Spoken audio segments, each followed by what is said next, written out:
Peço aos irmãos que abram as suas Bíblias no Evangelho de Marcos, capítulo 10. Vamos dar sequência, então, aqui à exposição desse livro, desse Evangelho, no qual nós estamos falando já, desde já algum tempo. Então, nós chegamos hoje no capítulo 10 e nós vamos ler do versículo 32 ao versículo 45, é o nosso trecho nessa noite. Esse texto, ele contém um ensino que ele é talvez um dos ensinos mais difíceis de Jesus. E eu acredito que se esses discípulos que ouviram isso, se eles não fossem de fato verdadeiros discípulos, provavelmente eles teriam espanado. Porque o que Jesus vai ensinar aqui nesse texto é talvez um dos problemas mais centrais do ser humano, que é o orgulho. O orgulho humano e a necessidade que nós temos de ser humildes para ser um verdadeiro discípulo de Jesus. Então, o título que eu coloquei para a nossa meditação de hoje é Um Reino de Servos. E é isso que nós vamos estar falando hoje à noite. Que todo aquele que é um verdadeiro discípulo de Jesus, ele precisa ser um servo. Esse é o grande ensino que nós temos nesta noite. Vamos ler então Marcos 10, a partir do versículo 32.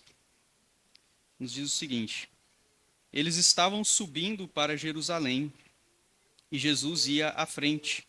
Os discípulos estavam admirados, enquanto os que o seguiam estavam com medo. Novamente, ele chamou à parte os 12 e lhes disse o que haveria de lhe acontecer. Estamos subindo para Jerusalém e o Filho do Homem será entregue aos chefes dos sacerdotes e aos mestres da lei. Eles o condenarão à morte e o entregarão aos gentios, que zombarão dele, cuspirão nele e o açoitarão e o matarão. 3 dias depois ele ressuscitará.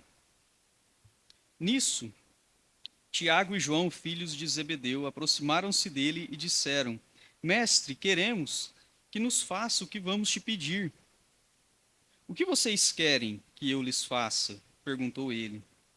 Eles responderam: Permite que na tua glória nos assentemos, um à tua direita e outro à tua esquerda. Disse-lhes Jesus: Vocês não sabem o que estão pedindo. Vocês podem beber o cálice que eu estou bebendo, ou ser batizados com o batismo com que estou sendo batizado? Podemos, responderam eles. Jesus lhes disse: Vocês beberão o cálice que estou bebendo, e serão batizados com o batismo com que estou sendo batizado. Mas o assentar-se à minha direita ou à minha esquerda não cabe a mim conceder. Estes lugares pertencem àqueles para quem foram preparados. Quando os outros 10 ouviram essas coisas, ficaram indignados com Tiago e João. Jesus os chamou e disse: Vocês sabem que aqueles que são considerados governantes das nações as dominam, e as importantes exercem poder sobre elas. Não será assim entre vocês. Ao contrário, quem quiser tornar-se importante entre vocês, deverá ser servo. E quem quiser ser o primeiro, deverá ser escravo de todos. Pois nem o Filho do Homem veio para ser servido, mas para servir e dar a sua vida em resgate por muitos. Vamos orar. Senhor, agradecemos por esse momento que nós temos essa preciosa palavra em nossas mãos. Nos dê sabedoria para compreendê-la nessa noite. Trabalhe os nossos corações, Pai, porque é uma verdade muito difícil que o Senhor apresentou para nós e que nós precisamos realmente aprender essa grande lição. Em nome de Cristo oramos. Amém. O início do nosso texto, então, no versículo 32, ele nos diz que agora Jesus com seus discípulos ele está indo a Jerusalém. E lá em Jerusalém ele está indo para morrer. Ele está indo para cumprir a sua missão, a missão que Deus deu para ele cumprir. E no versículo 32, enquanto eles estão indo para Jerusalém, o versículo nos diz que os discípulos estavam admirados, enquanto os que o seguiam estavam com medo. Os discípulos, provavelmente eles estavam maravilhados, aqui são os discípulos mais próximos de Jesus, eles estão provavelmente maravilhados com a coragem de Jesus. Ele está indo para Jerusalém para ser morto. Então, é um ato corajoso de Jesus. E o versículo também nos diz que aqueles que o seguiam, né, daquela multidão mais ampla, eles estavam com medo. Agora, por que provavelmente eles estavam com medo? Se a gente for no Evangelho de João, capítulo 9, de versículo 22, por exemplo, nos diz assim, seus pais disseram isso porque tinham medo dos judeus, pois esses já haviam decidido que se alguém confessasse que Jesus era o Cristo, seria expulso da sinagoga. No próprio Evangelho de João, capítulo 11, também versículo 8, diz assim, que esses disseram, mestre, há pouco os judeus tentaram apedrejar-te, e assim mesmo vais voltar para lá? E também em João 11, capítulo 11, versículo 57, nos diz assim, mas os chefes dos sacerdotes e dos fariseus tinham ordenado que se alguém soubesse onde Jesus estava, o denunciasse para que o pudessem prender. Por que então eles estavam com medo? Porque está ficando perigoso seguir Jesus. Você poderia ser expulso da sinagoga, Jesus já tinha sido ameaçado de ser apedrejado, e agora está ficando cada vez mais perigoso seguir Jesus. Então, por isso que agora os discípulos do seu espectro mais amplo, eles estão com medo, porque está ficando perigoso seguir Jesus. E aqui, voltando para o nosso texto, de Marcos capítulo 10, no versículo 33, né, olha o que Jesus diz. Estamos subindo para Jerusalém, e o Filho do Homem será entregue aos chefes dos sacerdotes e aos mestres da lei. Eles o condenarão à morte e o entregarão aos gentios que zombarão dele, cuspirão nele, o açoitarão e o matarão. 3 dias depois ele ressuscitará. Então Jesus, ele chama aqui à parte os 12, no fim do versículo 32, e ele fala especificamente para eles sobre alguns detalhes da sua morte. E é interessante, né, quando Jesus chama à parte os 12, né, que a gente está vendo no Evangelho de Marcos que em muitas situações Jesus ele faz essa diferenciação entre a multidão ampla e o seu círculo mais próximo. Nós já vimos isso em outros lugares aqui no Evangelho de Marcos. E Jesus ele vai falar então sobre a sua morte, mais especificamente aos 12. E aqui, nesse capítulo 10 de Marcos, já é a terceira vez que Jesus ele está falando para os discípulos de que ele vai morrer. Jesus falou a primeira vez lá no capítulo 8, versículo 31. Diz assim, Marcos 8, 31. E ele começou a ensinar-lhes que era necessário que o Filho do Homem sofresse muitas coisas e fosse rejeitado pelos líderes religiosos, pelos chefes dos sacerdotes e pelos mestres da lei, fosse morto e 3 dias depois ressuscitasse. Esse é o primeiro anúncio que Jesus faz aos discípulos aqui no Evangelho de Marcos. A segunda vez que Jesus fala sobre sua morte está no capítulo 9, do versículo 30 ao versículo 32. Marcos 9, a partir do versículo 30. E eles saíram daquele lugar e atravessaram a Galiléia. Jesus não queria que ninguém soubesse onde eles estavam, porque estava ensinando os seus discípulos e lhes dizia: o Filho do Homem está para ser entregue nas mãos dos homens. Eles o matarão e 3 dias depois ele ressuscitará. Essa, então, é a segunda vez que Jesus fala sobre a sua morte.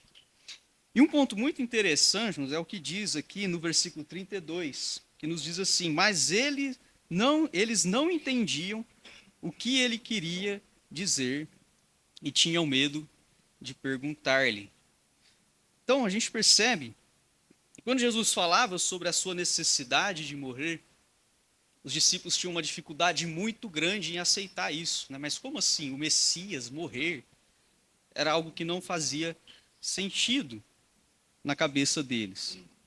E aí então aqui agora no capítulo 10, Jesus vai falar pela terceira vez aos seus discípulos mais próximos sobre a sua morte. E agora aqui no capítulo 10, Jesus ele dá mais detalhes sobre a sua morte. Voltando aqui então, capítulo 10. Então, por exemplo, no versículo 33 fala que, né, o Filho do Homem seria entregue aos chefes dos sacerdotes e aos mestres da lei, e eles o condenariam e os entregariam aos gentios, né, no caso seria Pilatos aqui, né, como representante do Império Romano. E aí fala que no versículo 34, que zombarão dele, cuspirão nele, o açoitarão e o matarão, mas 3 dias depois ele ressuscitaria. Então Jesus ele dá mais detalhes de como seria a sua morte. Então quando Jesus fala aqui, né, que ele seria entregue aos chefes dos sacerdotes e mestres da lei, isso é uma referência ao Sinédrio, né, que era basicamente a Suprema Corte dos judeus. Porém, o que acontece, né?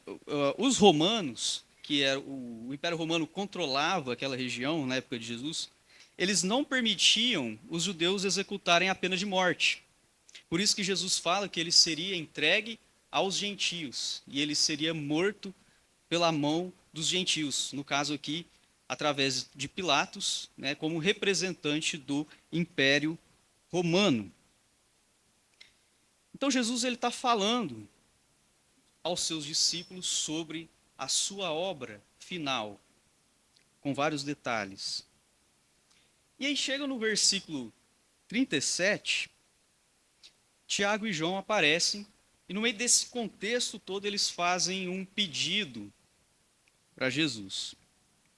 Vamos ler agora então, capítulo 10, a partir do versículo 35. Nisso, Tiago e João, filhos de Zebedeu, aproximaram-se dele e disseram: Mestre, queremos que nos faças o que vamos te pedir.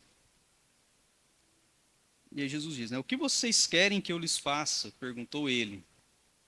E eles responderam: permite que na tua glória nos assentemos, um à tua direita e outro à tua esquerda. Agora aqui já começa a ficar um pouco problemático. Aqui é onde começa a surgir um pouco do ego humano, que Jesus vai confrontar de uma maneira muito forte nos próximos versículos. Então Tiago e João, eles querem sentar um de cada lado de Jesus no seu reino. Agora, antes da gente tacar pedras aqui em Tiago e João, a gente tem que observar que existe um lado positivo aqui nessa história. Porque o pedido deles evidencia uma fé muito grande, porque eles criam que o reino de Deus viria. Apesar de que, lembra que aqui está ficando perigoso seguir Jesus, mas eles tinham fé de que o reino seria estabelecido. Em Mateus 19, Jesus falou para eles que eles teriam um lugar muito importante no reino. Mateus 19, versículos 27 e 28, nos diz assim: Então Pedro lhes respondeu: Nós deixamos tudo para seguir-te. Que será de nós? Jesus lhes disse: Digo-lhes a verdade. Por ocasião da regeneração de todas as coisas, quando o Filho do Homem se assentar em seu trono glorioso, vocês que me seguiram também se assentarão em 12 tronos, para julgar as 12 tribos de Israel. Então Jesus tinha falado para eles que eles teriam esse lugar no reino. E quando eles fazem esse pedido, está implícito de que eles creem que esse reino vai vir. Então, nós temos que dar esse ponto positivo para eles, né? Apesar de que nesse momento, não parecia que o reino de Cristo estava avançando, porque ele estava indo para a morte. Mas eles estavam crendo nessa promessa. Eles não abandonaram Jesus, eles permaneceram leais a ele. Eles criam que o estabelecimento do reino, do qual Jesus havia falado várias vezes, estava prestes a acontecer. Então nós temos que dar esse ponto positivo para eles. Agora, qual que é o aspecto negativo aqui, né, desse pedido que eles fizeram, né, de sentar um à direita e o outro à esquerda? O aspecto negativo desse pedido reflete o desejo humano de poder e domínio sobre os outros. Essa necessidade do ser humano de se sentir importante, de se sentir maior do que os outros.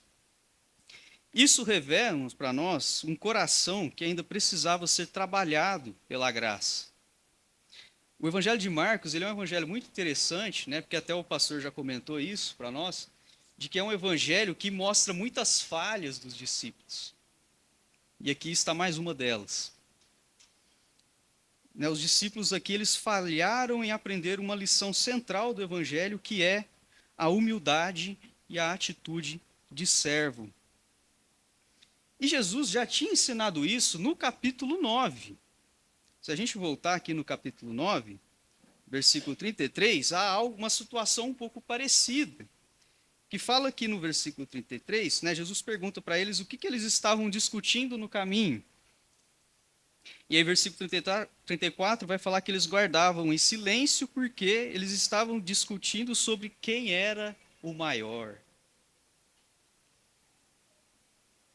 Então, mais uma vez aqui aparecendo o ego humano, né? Mas Jesus já tinha falado algo a respeito disso aqui em Marcos 9. Né? Eles estavam discutindo quem era o maior. E aí Jesus vai responder o seguinte: se alguém quiser ser o primeiro, será o servo e será o último e servo de todos. Será o último e servo de todos. Jesus já tinha ensinado a respeito disso. E agora ele vai precisar, mais uma vez, falar sobre isso, aqui no capítulo 10. Então, o pedido deles é: permite que na tua glória nos assentemos um à tua direita e outro à tua esquerda. Esse era o grande pedido deles aqui. E no versículo 38, Jesus ele vai dar aquela clássica machadada, né, no orgulho humano. Olha o que diz o versículo 38. Disse-lhe Jesus: vocês não sabem o que estão pedindo. Vocês não sabem o que estão pedindo. Porque lembra, no contexto aqui, Jesus está falando sobre a sua morte. Jesus está falando que ele está indo para Jerusalém para morrer. E aí os discípulos estão preocupados sobre quem vai ser o maior. Quem que vai estar por cima no reino. E aí Jesus fala para eles: vocês não sabem o que vocês estão pedindo. Vocês ainda não estão compreendendo o que é o reino de Deus. E aqui mais uma vez, né, Jesus está expondo as falhas dos discípulos. Vocês não sabem o que estão pedindo. E aí ele continua: podem vocês beber o cálice que eu estou bebendo, ou ser batizado com o batismo com que estou sendo batizado? E aqui Jesus usa duas ilustrações, né? Beber o cálice e ser batizado. O que significa isso? Bom, beber o cálice era uma simbologia do Velho Testamento que estava associada a sofrimento e ira. Então Jesus ele aplica essa figura para si mesmo, porque ele estava indo para a morte.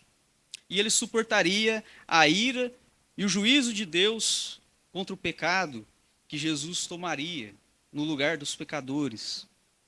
Então Jesus beberia esse cálice do sofrimento e da ira. E a questão de ser batizado, né, como Jesus diz, o batizado com o batismo que eu estou sendo batizado, é uma outra figura também do Velho Testamento, que quando se falava de estar debaixo da água, era o sentido de que você foi atingido por uma calamidade. Tinha esse sentido no Velho Testamento. Então, é mais ou menos a mesma coisa. Essa calamidade era o fardo que Jesus estava carregando do juízo de Deus sobre o pecado em si mesmo e que o levaria à morte. Então, ele seria batizado por Deus nesse sentido, de que ele sofreria a morte pelos pecadores.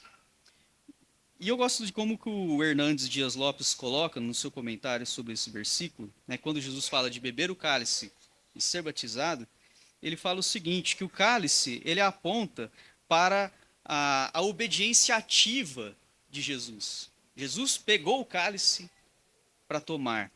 Então ele foi obediente ao Pai de uma forma ativa. E agora, na questão dele ser batizado, é a obediência passiva, porque o batismo é outro que executa. Então, eu achei bem interessante, né? Que aqui, tanto beber o cálice quanto receber o batismo, nós vemos a obediência tanto ativa de Jesus, de ir para a morte, como a sua obediência passiva de cumprir a vontade do Pai sobre ele. E aí Jesus pergunta então para eles, né, vocês podem beber esse cálice que eu vou beber e ser batizado com o batismo com que eu vou ser batizado? Em outras palavras, Jesus está falando o seguinte: vocês são leais a mim de tal forma que vocês se identificam com o meu próprio sofrimento. Vocês podem receber o que eu vou receber? E é intrigante a resposta deles, que eles falam, podemos. A gente fala, nossa, eles são corajosos mesmo, né? Podemos. Podemos sim, mas provavelmente, talvez eles não entenderam o peso disso, eu acredito, no contexto aqui. Mas, de todo modo, quando eles falam, podemos beber esse cálice, esse mesmo cálice, e ser batizado com esse mesmo batismo, isso destaca que eles estão realmente leais a Jesus. Eles estão se identificando com a pessoa de Jesus. Podemos participar, sim. E aí o que Jesus diz para eles?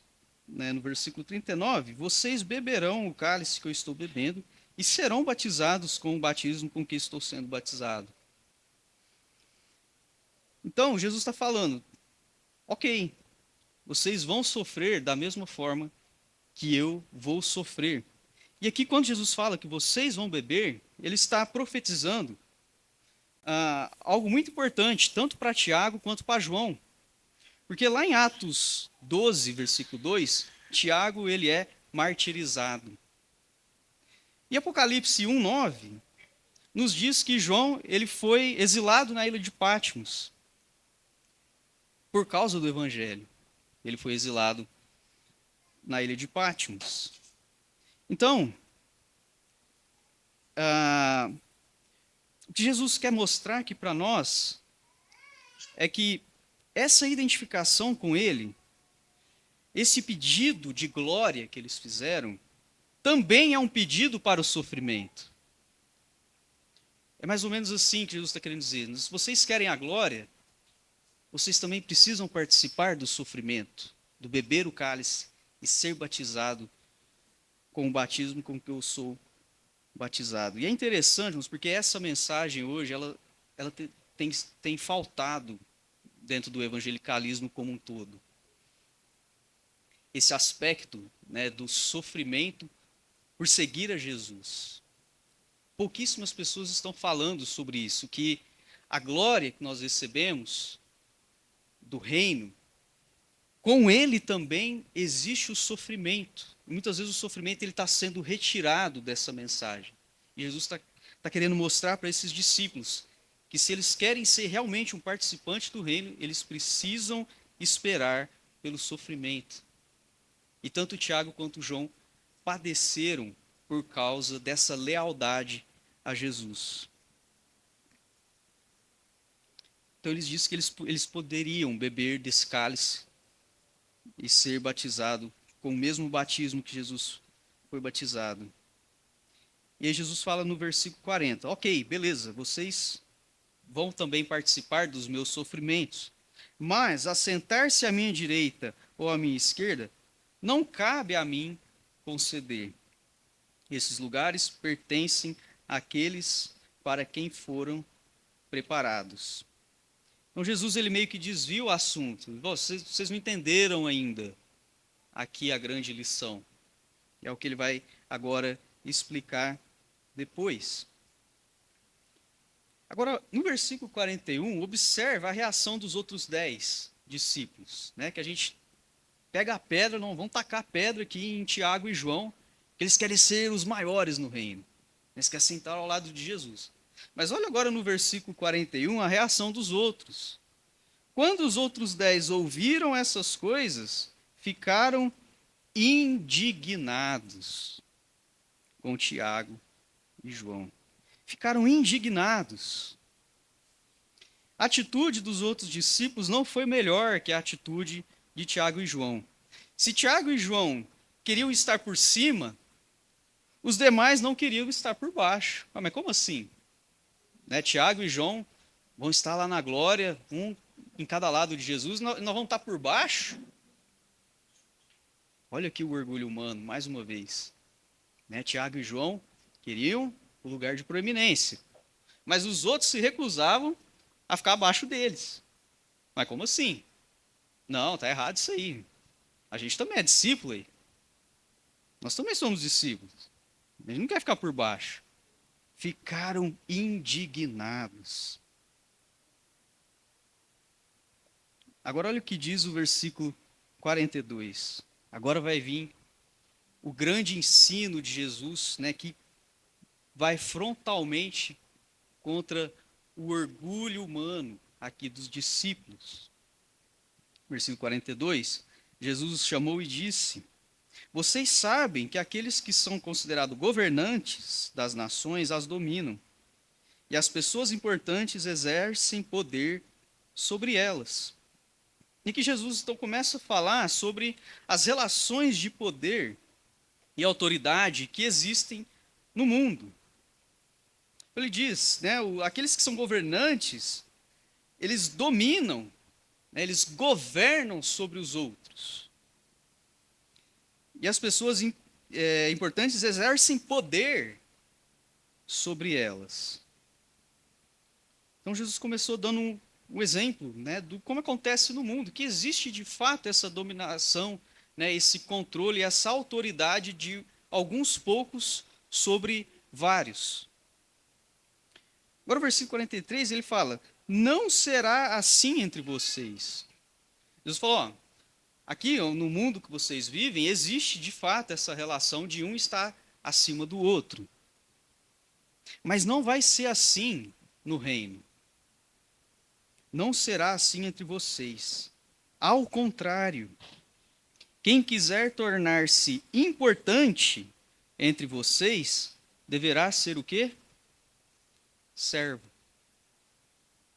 Não será assim entre vocês. Ou seja, não existe ninguém acima de ninguém no reino de Deus. Não há espaço no reino de Deus para o ego do ser humano. Essa necessidade de se sentir superior, de se sentir mais importante, mais inteligente, de alguma forma melhor do que o outro.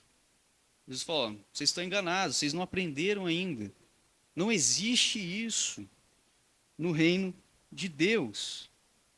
Ele continua dizendo, no versículo 44, quem quiser ser o primeiro, deverá ser escravo de todos. No versículo anterior ele disse, quem quiser tornar-se importante entre vocês, deverá ser servo.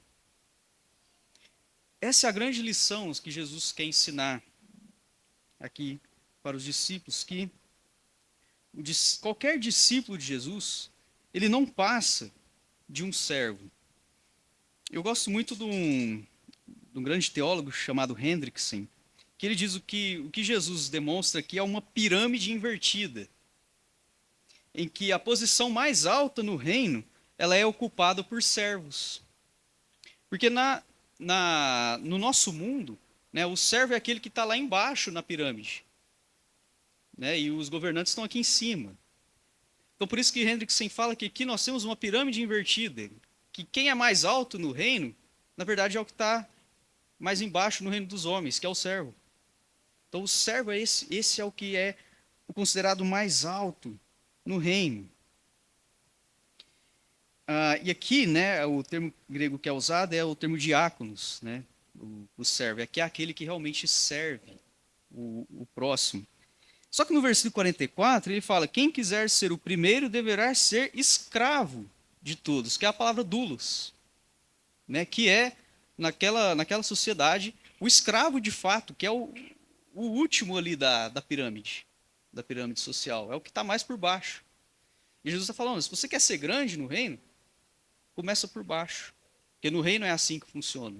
Não existe essa relação de poder e de dominação. Existe uma relação de servitude dentro do reino. E o Hernandes Dias Lopes, né, no seu comentário, ele diz o seguinte, que a grandeza é medida pelo serviço e não pela dominação. A grandeza é medida pelo serviço e não pela dominação. Ele continua dizendo: ser grande é ser servo. Ser grande é estar a serviço dos outros, em vez de ser servido pelos outros. Entre os discípulos, um novo tipo de relacionamento deve prevalecer. Ou seja, seus discípulos devem ser servos, diáconos, uns dos outros, e escravos, palavra grega doulos, de todos. E aí, Jesus ele vai finalizar esse versículo dando o próprio exemplo dele. Versículo 45, ele diz o seguinte: pois nem mesmo o Filho do Homem veio para ser servido, mas para servir e dar a sua vida em resgate de muitos. E que Jesus finaliza, né, esse trecho com o seu próprio exemplo. Aquele que tinha todo o direito de exigir que fosse servido, que dominasse sobre os outros, que exercesse poder sobre os outros. Na verdade, ele fez o contrário de tudo isso. Em vez de ser servido, Jesus, na verdade, ele serviu. Ele ocupou essa posição lá embaixo do servo. Olha comigo em Filipenses 2, né, em que demonstra exatamente isso que Jesus está falando, né, dessa atitude de serviço, de servo, de escravo aqui, do Filho de Deus. Filipenses 2 vai descrever isso para nós. Filipenses 2, a partir do versículo 3. Ele fala: nada façam por ambição egoísta ou por vaidade, mas humildemente considere os outros superiores a si mesmos. Bem diferente do que os discípulos queriam, né? Porque os discípulos queriam estar numa posição superior aos outros. E aqui o texto nos diz que nós precisamos considerar os outros superiores a nós mesmos. Essa é a posição do servo no reino de Deus. Versículo 4, cada um cuide não somente dos seus interesses. Né? Lembra, os discípulos estão preocupados aqui com seus interesses. Não, eu quero sentar do lado de Jesus no reino. Não cuide somente dos seus interesses, mas também dos interesses dos outros.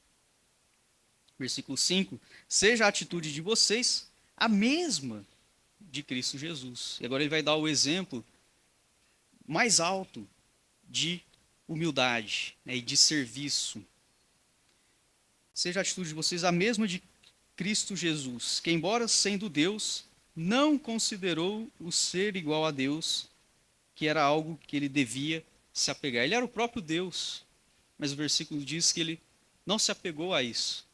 Essa posição que ele tinha por direito de estar muito acima de qualquer um. Mas o que ele fez? Versículo 7, esvaziou-se a si mesmo, vindo a ser o quê? Servo, que era a lição que Jesus estava ensinando aos discípulos, que eles precisavam ser servos, deixar de ser orgulhosos. Vindo a ser servo, tornando-se semelhante aos homens, encontrado em forma humana, humilhou-se a si mesmo. foi obediente até a morte e morte de cruz. Aqui o maior exemplo, então, de quem é o maior no reino. O servo. Nós temos a figura do servo na pessoa de Jesus. Jesus, ele viveu para servir, não para dominar o outro, mas para servir o outro. Os irmãos lembram, aquela passagem ali da última Páscoa? O que Jesus faz? Ele lava os pés dos discípulos.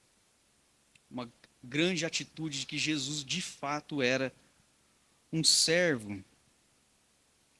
Então Jesus diz, lá em Marcos 10, 45, pois nem mesmo o Filho do Homem, que estava lá em cima, que compartilhava da essência do próprio Deus, nem mesmo o Filho do Homem veio para ser servido, mas para servir e dar a sua vida em resgate de muitos. O resgate aqui significa uma libertação, como se estivesse sendo libertando um escravo.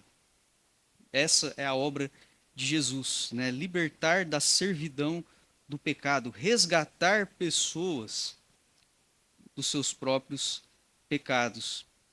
Então, o Filho do Homem, ele veio para fazer isso, ele veio servir. Ele não veio pedir os holofotes para si, como os outros discípulos aqui estavam querendo, estavam querendo um pouquinho de holofote, Nossa, precisa ser visto no reino, Será que a gente não pode sentar aqui do lado de Jesus? Jesus disse que no reino de Deus não é assim. A gente tem que aprender primeiro a ser um servo, ser humilde, não querer ser superior aos outros. Em resumo, acho que a grande lição que nós temos nesse texto é que o evangelho, ele quebra o nosso orgulho. O orgulho, ele é algo meio que natural a todas as pessoas.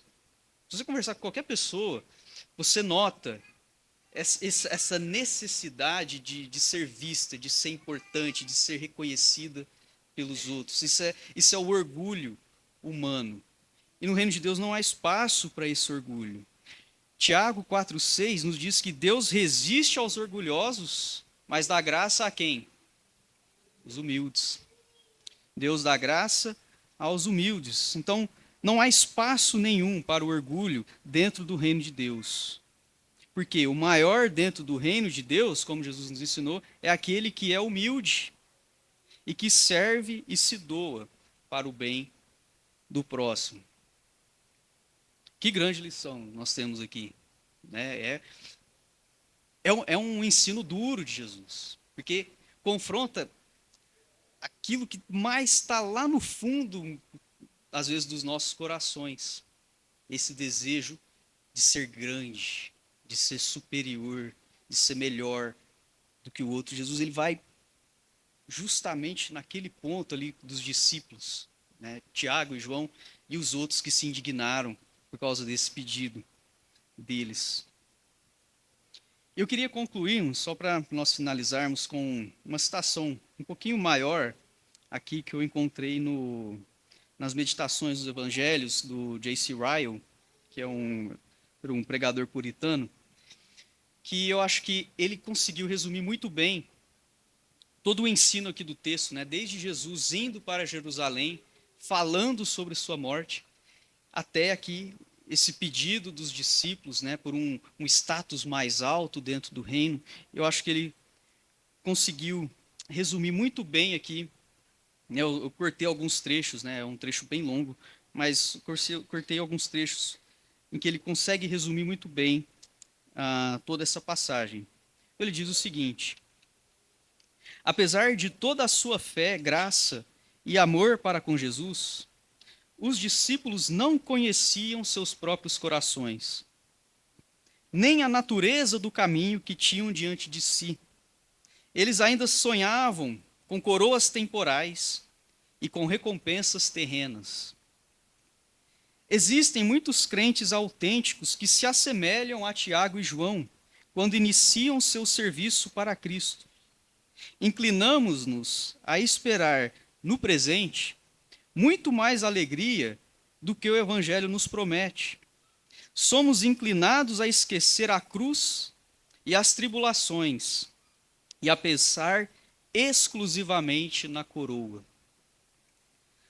Não devemos esquecer, como eles esqueceram, que há uma cruz a ser carregada por todo crente e que através de muitas tribulações nos importa entrar no reino de Deus. Atos 14, 22.